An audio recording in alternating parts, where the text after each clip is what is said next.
Hello, everybody. Welcome back. I am gonna be playing a 15-minute rapid game here on ICC.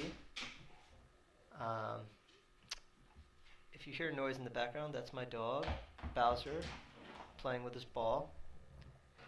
Um, but yeah, hopefully we can win some games and play good chess and live happily ever after. So let's see. Did anything interesting happen recently? Grand Prix Sharjah. It's interesting. I wasn't aware that that was happening. The Women's World Championship is going on. That's kind of cool. Who's playing? Yifan Hao is not playing. Hu Yifan is not playing. Humpy Cornero is not playing. Irina Krush is not playing. Nezi Paikidsti is not playing. Maria Musichuk, they're boycotting because Iran is a shithole. Well, it's a bit of a bummer. I wonder if anybody good is actually in this event. Oh wait. Maria Musichuk is not playing. Anna Musichuk is the. I wonder, she's the highest rated player in this event. That's interesting. I'm sure there's a lot of good games here. Have we been paired yet? What is going on here? We're waiting. We are waiting.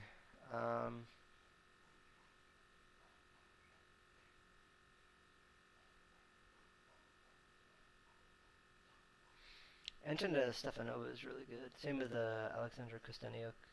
I mean, all these players are all really good, but those are the ones that are jumping out to me. Like Pia Kremling, I've heard of. Valentina Gunina, I've heard of. Ju Wenjun, I've heard of, obviously. Who else is on this list that I know? Natalia Poganina. She's like a contributor to chess games. She makes a lot of comments. Seems like a nice enough person. Knows chess pretty well, as far as I can tell. A lot better than I do. So, who is winning? What is going on here? How do you see,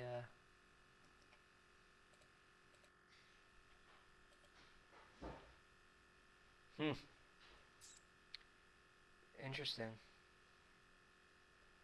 I want to see what's going on here. I don't really understand how this whole thing works. I haven't really kept up with, like, the Women's World Championship. Okay, so I guess it's like a knockout tournament. That doesn't seem like a great way to determine who's going to be the champion. I guess it does. I don't know. I don't like these sample sizes. That's the problem I always have with things like this. Is like, yeah, sure, the best player should win, but if let's say like, you know, I don't know, this, who's like super weak on this list.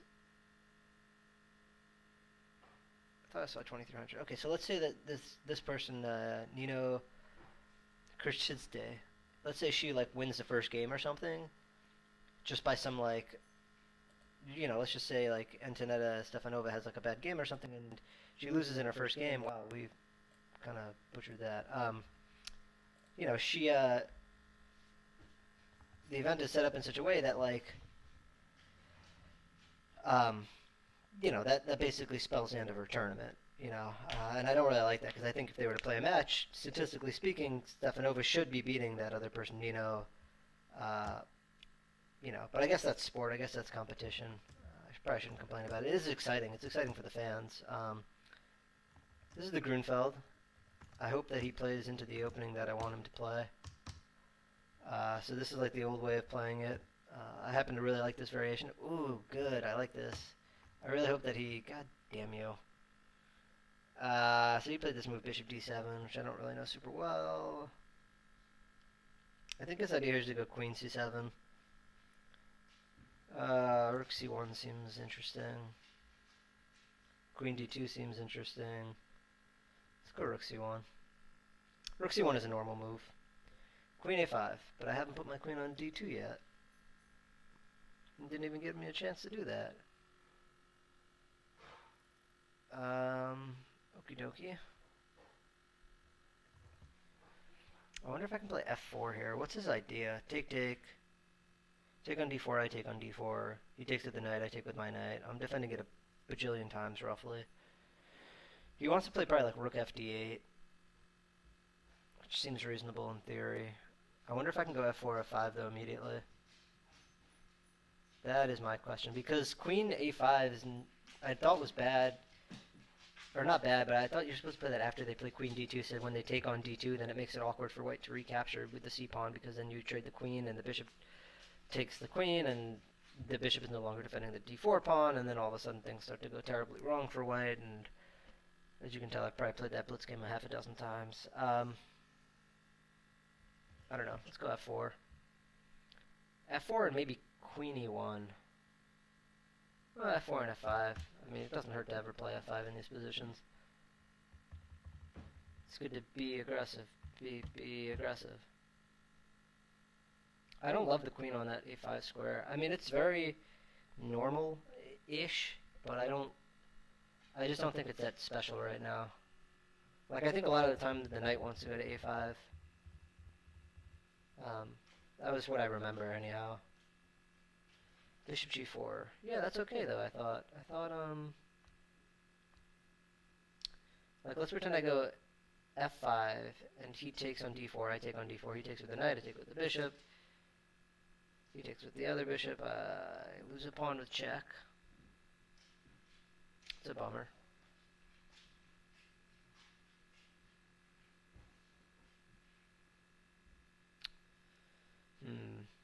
I could also play d5 here. I wonder what he's going to do after d5.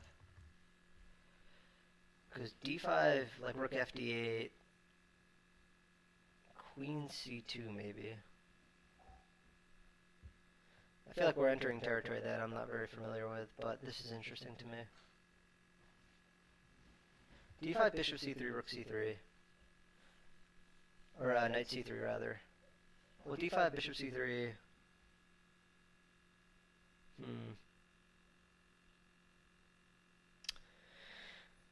Huh. I'm also not obligated to take with the queen. I could just play h3 here and force him to take. h3, bishop e2, bishop e2.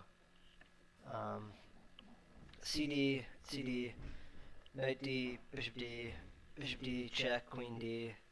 He'll play rook fd8 though. So h3, bishop, bishop, rook fd8, d5.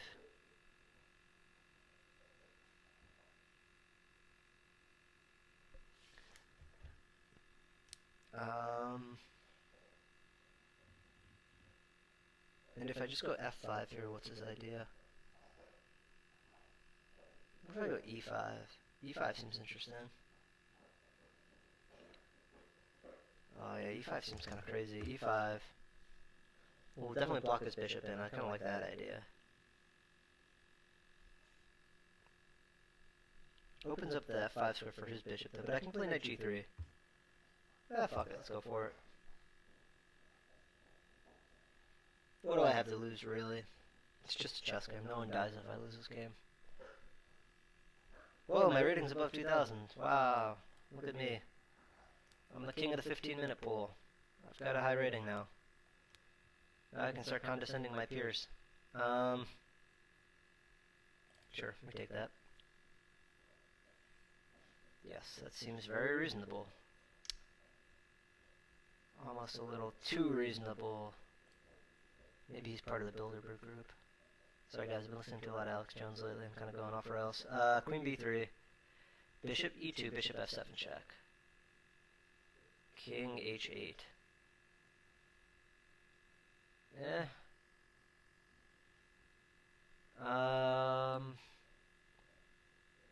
Yeah. Kind of just want to go f5 here.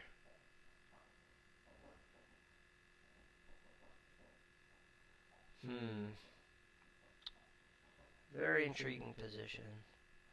Bishop f7 check, king f7, queen b3 check, king f8,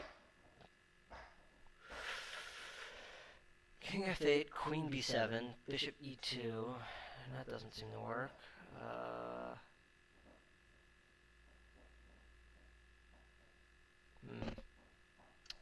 We might lose a pawn in this position.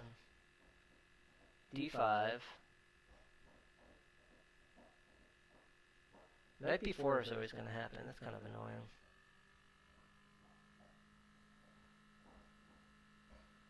Fuck it. Prove him overextended. Prove it. Show me the money. Yeah, that's okay though, I thought. I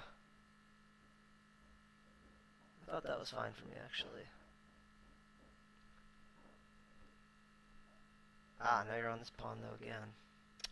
You're certainly annoying, young man. Bishop d2 is possible. Do I lose anything? He'll play... I don't know.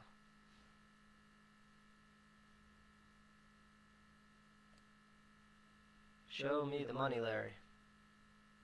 Queen c5 check. Look, just king h1. Sure. Ah, I see what your big plan is here. I think that's okay though, actually. This pin is certainly annoying, huh? h3.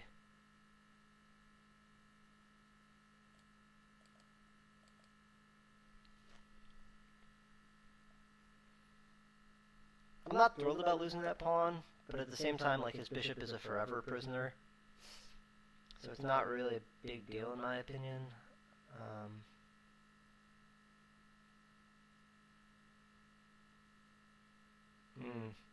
That's annoying. Alright, I'll take that.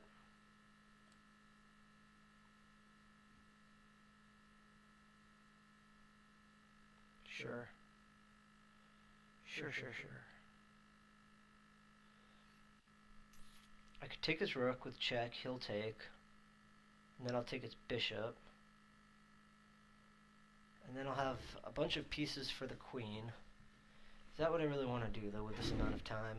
Probably not. I could play queen b3, and he'll take on e2, and I'll play rook e1, and he'll play rook d2, and then I'll be down a piece, basically. Bishop f7 doesn't really work super well.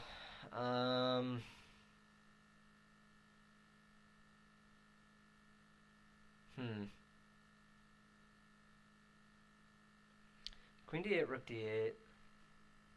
Or maybe I just play take here. That seems interesting.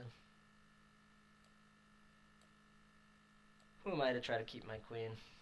Silly me. Do I want to take that way, or do I want to take with this rook? This is an important question in this position because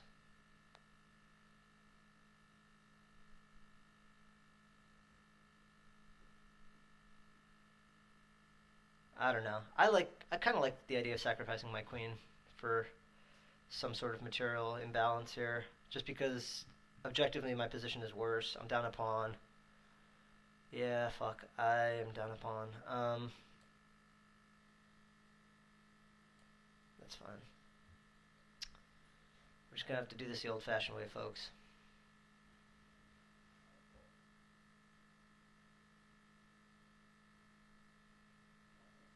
I need to be careful of his bishop because e6, bishop c5 is going to really, really hurt.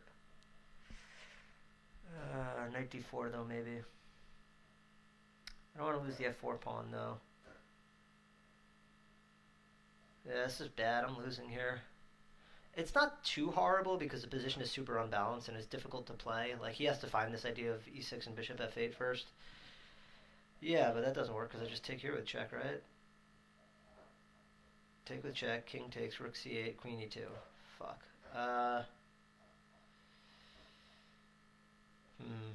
Take... Damn, what can I do with this knight? I can move the knight over here. Or I could move the knight...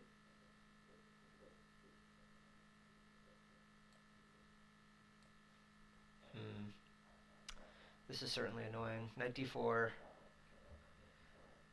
Bishop e6 check, or bishop f7, king f7, rook c8, queen e2. And then he'll have freed his position up. Knight d4, rook d8, I don't love that. Knight g1 maybe? Knight g1, queen f4, bishop f7 check. I think is okay. Sure. Let's learn something new. Because he was threatening to take my bishop. Just not great for me. Yikes, look at my time. As usual, time is going to be a problem for me in this game. Because I take a lot of time. I wonder if anybody's here. I wonder if anyone's here watching. Let's see. Hello, friends. Hello, chess lover. I have some echo. I'm sorry for the echo. My fucking headset sucks. This headset's really bad. Yeah, I went to Best Buy to buy this headset, and the jackass who sold it to me was like, "Oh, this headset's really good." I don't know. The cheap, shitty Logitech headset that I had before was significantly better than this one, though.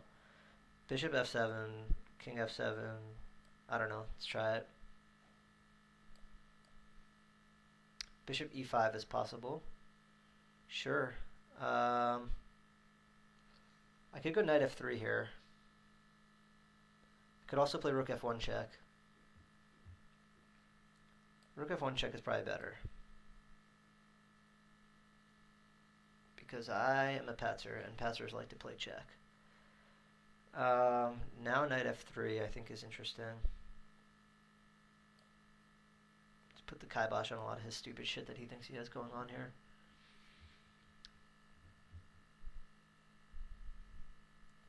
Because if bishop e5, rook e1, yeah, that's unfortunate. I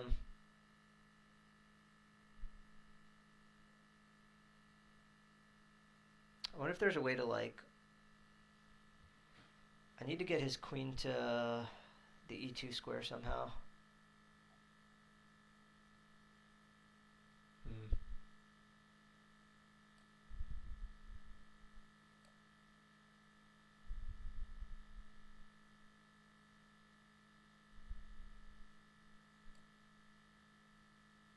What's his plan? His plan is to go bishop f4 and queen g3 or something? Or bishop e3 and queen h5 check? Or some combination of both? Well, that's awkward. Because queen h5, bishop e3 I think is, like, really bad for me.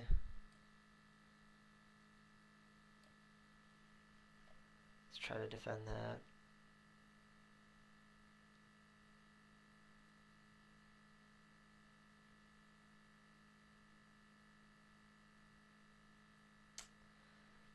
If I could get his queen to d2 somehow, that would be really good for me too. Or e2, yeah, no, it's e2, c2, b5. These are a few of my favorite squares. I have a beard like I live in Las Vegas. Is it cold there? Yes, Rochester is very cold. I don't know about the weather in Las Vegas, but Rochester today was actually pretty warm. It's like 54 degrees Fahrenheit, which probably means nothing to you, but and I have no idea how to do the conversion to Celsius because I live in America and Americans don't know anything about the metric system generally. So yeah, it's Rochester, New York is pretty cold. It's pretty cold and pretty snowy, but today was a beautiful day. It was like spring. It was like in the 50s. It was very comfortable, very pleasant day in Western New York. It's difficult to play this as white because I have to keep everything contained, and with the amount of time I have to be very accurate, and again, with the amount of time I have, I'm basically guaranteeing myself that I'm going to lose because of some stupid trick. Like this queen g4 trick was kind of cute, but rook f1 kind of gets me out of it. That's interesting. I wonder what happens if I play... I need to get my knight to c5. That needs to be a thing that happens here.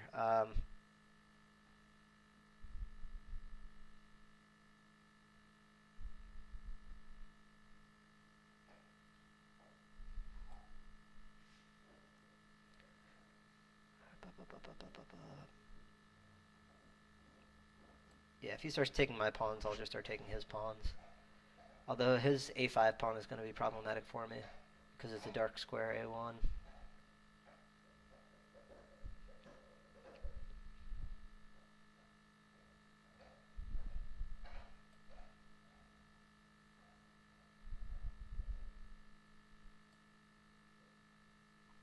Queen A6, sure, and then I just go... Rook B1 is fine.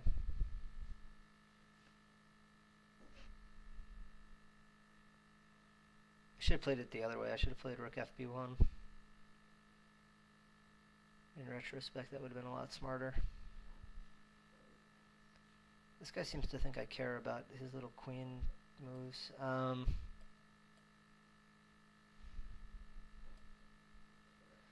That's fine.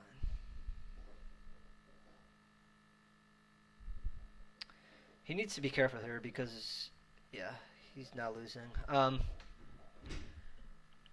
So as I said, the E2 square is going to be important. Yeah, it's kind of funny when that happens. He just lost the thread of the game there. You can just see it. I mean, you can see that, like, he starts getting frustrated after, like, he just starts getting frustrated and thinks that the game is going to win itself, and that's just not how chess works. I'm not going to claim that I played that all that well, frankly. I think I missed a lot of things there. Let's analyze this real quick. I wonder how many moves that was. It was 33. It's a sizable game. I'm not going to claim I did anything special there. I'm actually more interested in the opening than I am in the game itself, because the game itself was me losing a pawn and then him just expecting me to resign, which for everyone at home is not how you win chess games. So let us look at the database.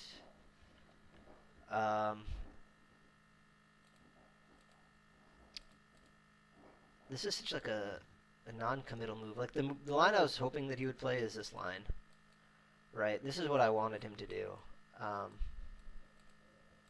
This is the shit that I like to play.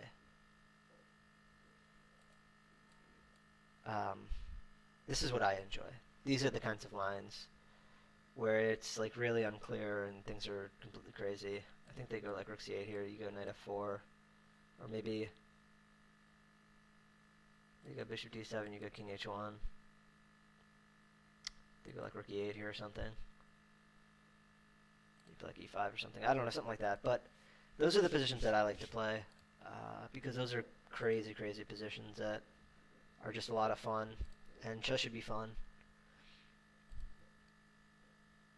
Chess doesn't always need to be a grind. I mean, if you're trying to become an elite player, then yeah, I would recommend learning the theory of all this stuff. But you don't necessarily need it. You can become a strong player and not know very much theory.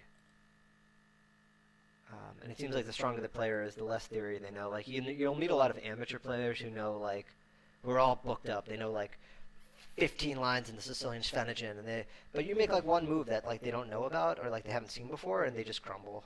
And like immediately as soon as they step out of book, a lot of times it's just they just crumble and they just like play really, really subpar. Like it's funny, they play like a grandmaster for the first like 12 moves. On move 13, immediately they make a terrible move because they don't understand the position. They don't understand how like what they're supposed to do. They just have memorized these like, oh, on move 7 I play bishop c4. Like this must just be the move that I play. And then if they don't play like c5 immediately, then they're just like, oh, they castled instead of playing c5. Like, go into complete crap my pants panic mode, you know.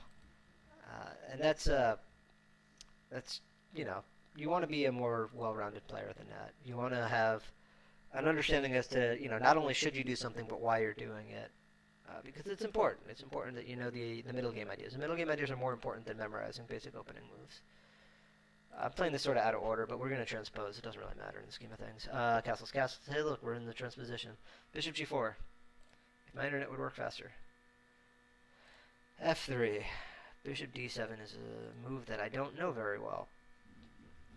Rook b1. Shit. I played rook c1, because that's the move that I am familiar with. I wonder if anybody good has played rook c1. I would imagine probably not.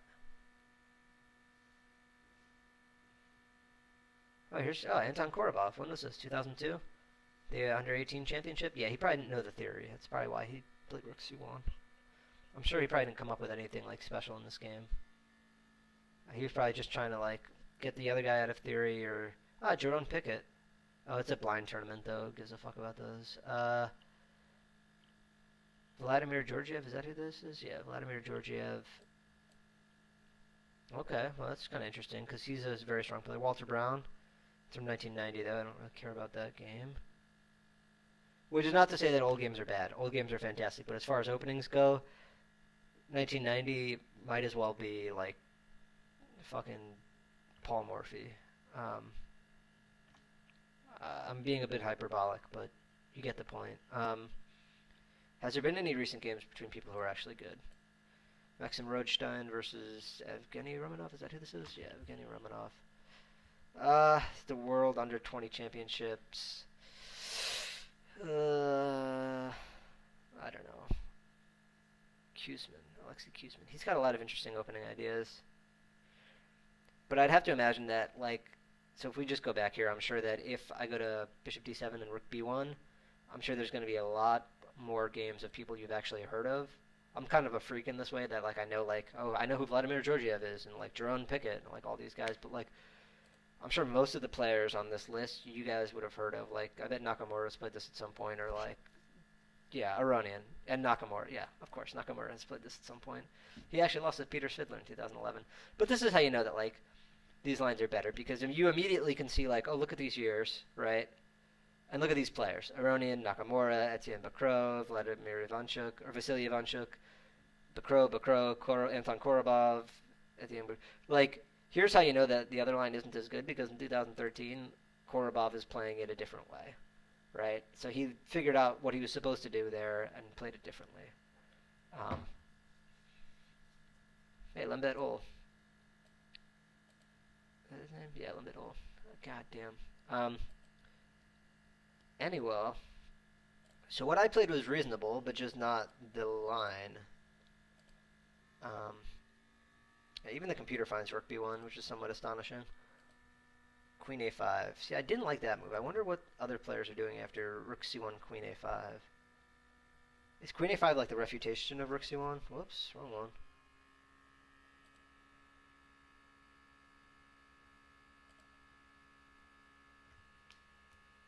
No, Queen A5 isn't even a move that other strong players are playing. Rook C8 I think is probably more of a better move here.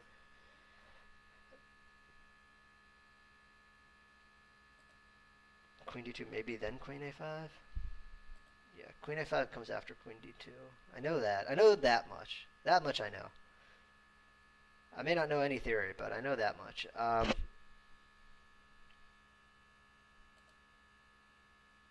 F4 is a bit optimistic. That's the word I would use to describe my play there. E5 was even more optimistic. Jesus. Yeah, I was thinking D5, but then I was like, okay, Rook F8. Queen B3. Oh, yeah, that's really awkward for him. Playing Knight B8 to A6 is terrible in this position. Or Knight to D7. This is just abysmal for him. He's busted here. What was I thinking he would do? Oh, you know, maybe I thought he would play... Okay, so Bishop E2. Queen E2. And then I was thinking... I don't know what I was thinking here. I don't know, somehow I got these... Somehow I had his Rook on D8 already. I don't know. Anyways... So that was a super optimistic move, E5. What do I want me to do here again? Just for my own personal D5, okay. How long did I spend there, I wonder? Oh, damn, 2 minutes to find a subpar move. Yeah, that's embarrassing. So Queen B3 I was looking at, but instead, again, I played this subpar move. And Bishop D2 is really bad here because Queen B6 check. Yeah, so now I just lose a pawn. Queen E1, interesting. Yeah, wow, that was really bad. Yeah.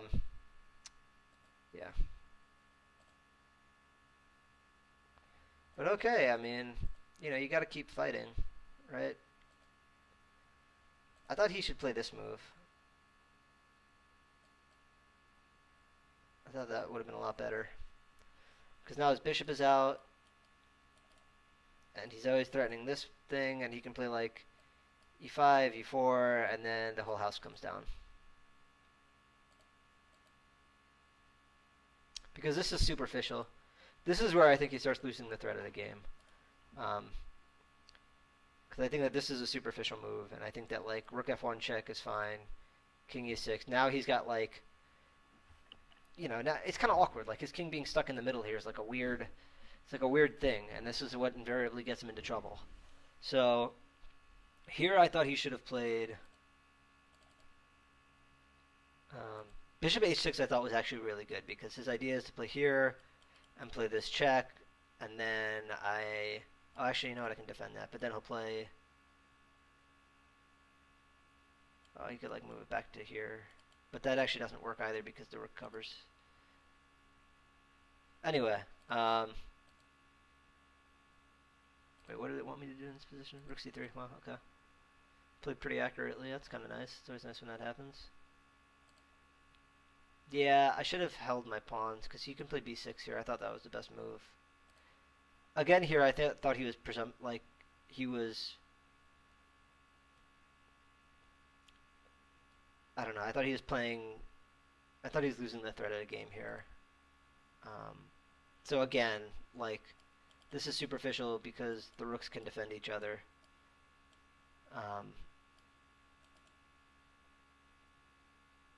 So anyways.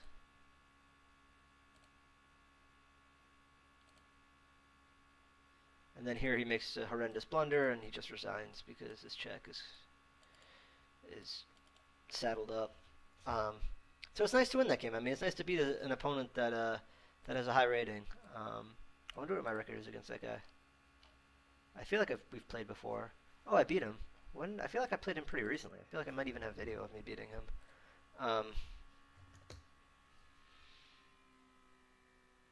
Well, these are all 3-minute games from me just being a crackhead.